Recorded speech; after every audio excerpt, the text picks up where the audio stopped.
Welcome to Coruzant Technologies, home of the Digital Executive Podcast. Welcome to the Digital Executive. Today's guest is Tania Haigh. Tania Haigh is a passionate advocate for protecting children from harm. Through her work as co-founder of Parents Against Child Sex Abuse, or PAXA, Tania identified a need to elevate parents' voices addressing child protection. After 5 years taking on one of the toughest epidemics impacting children, Tania has disrupted the child protection space, launching the hashtag Kids2 movement in November 2021. Beyond the hashtag, Kids2 builds on child sex abuse, online safety, and child poverty. Tania's commitment to this work reflects her tenacity in solving for these areas. Well, good afternoon, Tania. Welcome to the show. Thank you so much for having me. This is awesome. And Tania, again, I think we're kindred spirits. We shared some time behind the mic before we hit the record button. But I love TEDx speakers because I've learned every TEDx I've listened to, and I've listened to probably 1,000, is I love the messages and the speakers that get up there and present their material to really a global audience, right? We live in a digital world. So thank you for everything you've done. And I appreciate you jumping on. And we're going to jump right into the questions here. So Tania, let's talk a little bit about your career. You've had an amazing career in marketing, advertising. You're a serial entrepreneur. And now you're the CEO of Parents Against Child Sex Abuse, or known as PAXA, and founder of Kids2. Could you share with our audience the secret to your career growth and what inspires you? Okay, thanks for the question. One of my favorites, and one that I have to be very succinct about because there are a lot of routes I can go to answer this question. But first and foremost, Brian, it starts with having a vision. So since I can remember from my own childhood, I always dreamed big, had a lot of ideas, and my parents would always say to me, we didn't really know what to do with all of those ideas. So even when I felt like I didn't have support for my ideas, I never let that get in the way. And having vision and big ideas and surrounding myself with the people who support me in my ideas, and in this case, my spouse, my husband, certainly helps, along with, having a roadmap on how to deliver on my vision, whatever that component of my vision might be. They're not always so linear, but I do try to really lean into what's being presented in front of me and evaluate things strategically and feel into my decisions to help me get there. But I will say that the vision piece, the roadmap, I've always been very goal oriented, starting with just very foundational, like New Year's resolutions. I'm that person. I've always had goals. And last but not least, one of my, secrets that's pretty much known for those who've worked with me is I'm an absolute ninja when it comes to execution. So it's great to have ideas and you're at 20,000 foot level. What I call landing the plane in execution is critical to be able to, see your vision come to life.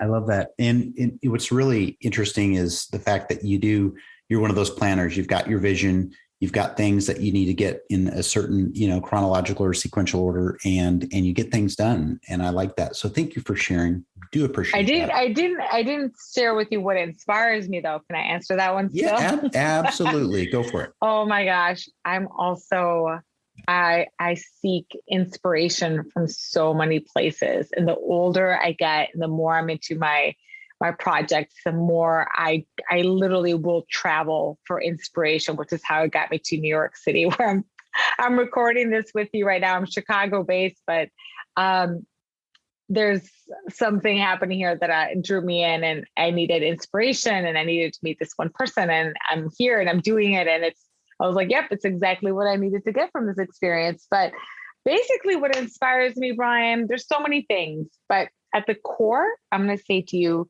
it's people, it's humanity. I love meeting people. It can be someone who could be the valet driver. It could be someone in the subway. It doesn't matter where. My Uber drivers, I love my Uber drivers. I always engage in conversation. I always come out of it learning something new or getting a kernel of inspiration, and I'm off to my destination. So we'll say that connecting with people is really important to me. And I'm really motivated by other people's stories and their struggles and how perhaps they've been able to overcome. Thank you. And, I always say this, but people are really what inspire me. And if as we jumped on earlier this evening, just getting to meet somebody new, and we talked about some of your background, your TEDx and so forth, is that's what really gets me going. And I've told every guest, I think, on the show that people are really what get me going in the morning. So thank you for sharing that. And so we're going to jump a little bit about technology. We're a technology platform, but wanted to ask how you feel technology impacted child safety during the pandemic. And did you see any trends take place? And kind of to follow up that, how did the pandemic impact your business strategy?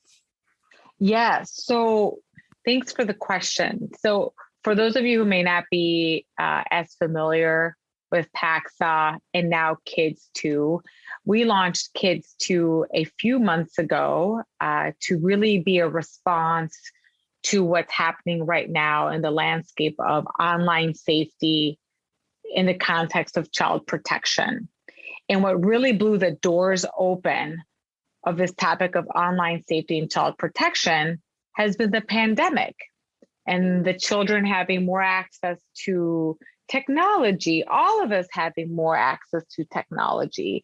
I think I looked at this one report that said that the use of digital platforms went from 40% to 100%. This was by the U.S. National Library of Medicine, where they were assessing the impact of COVID-19 in the digital age. So we all know that, we know that from our own personal experience and the data that usage increased, and that includes children, especially because of the educational platforms or schools pivoting to virtual, right? So before, parents had a lot more limitations and limits for their children, how to use the iPad, when to use the iPad. Then next thing you know, kids had a lot more access on a regular basis. So we rolled out Kids 2 first as a movement, and now we've evolved it as a broader organization name where we can tackle on these child protection issues.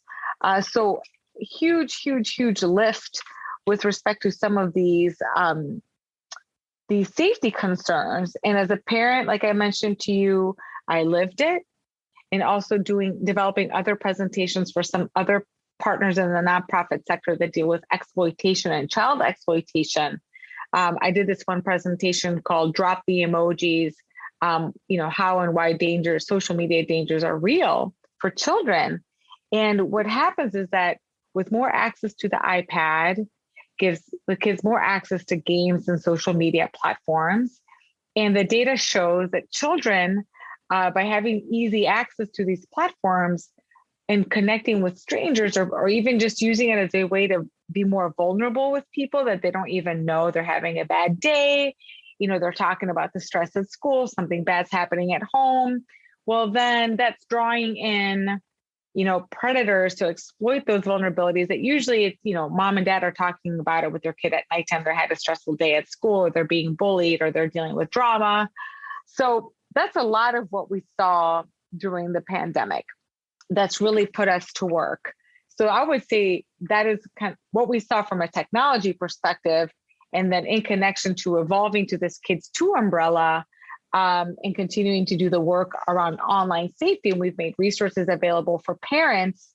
From an organizational perspective, we've had to pivot like a lot of other nonprofit organizations. So most organizations tend to rely on in-person events, whether it's to sell in a program, to have a fundraiser.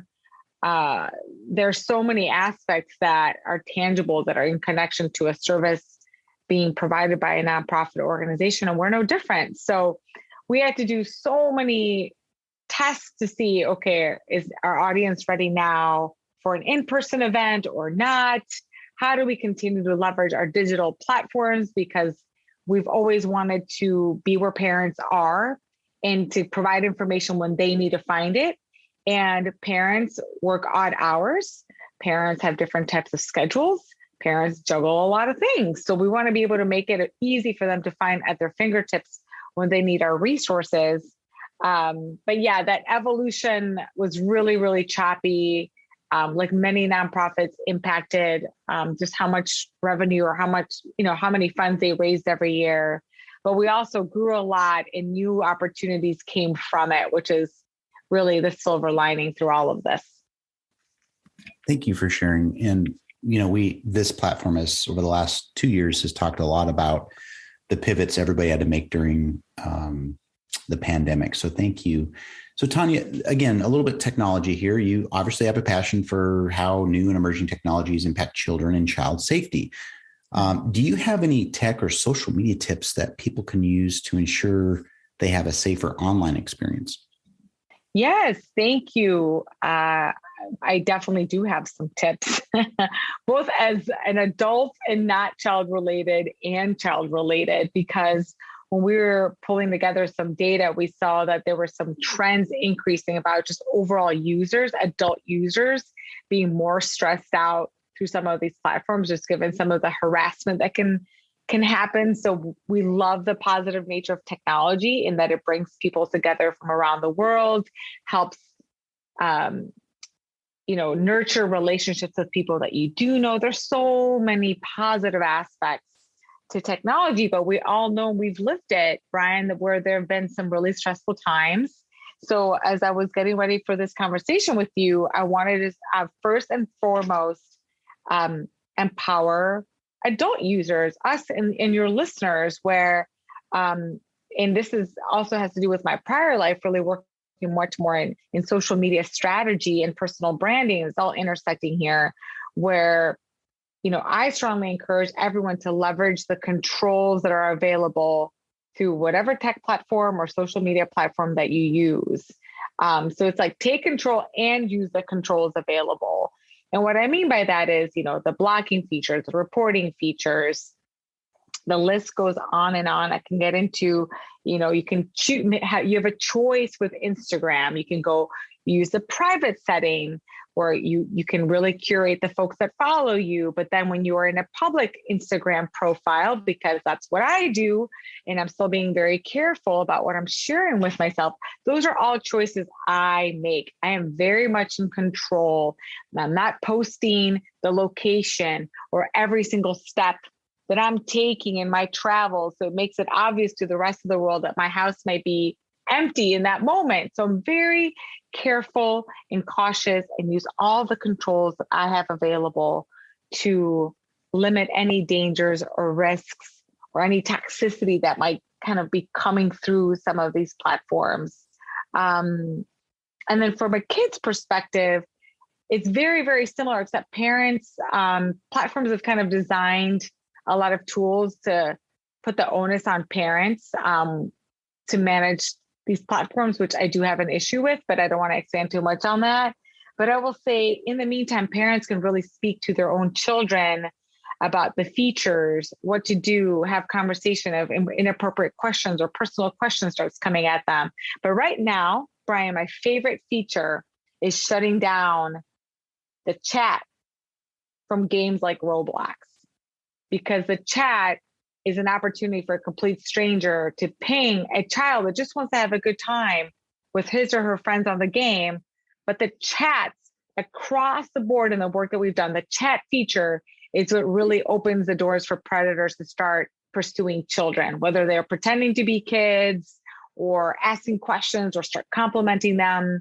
That's typically called the grooming process. You may have heard of it. So anyway, that's really my go-to pro tip, especially when it comes to children. Thank you. And that's important. I know you're in this business every day, so it might be second nature for you to do these things and share these ways to help be more safe online or whatever app you're on. So we appreciate that. Thank you so much. And then Tania, last question here. Can you share something from your career experience that would be helpful for those looking to grow their career in entrepreneurship?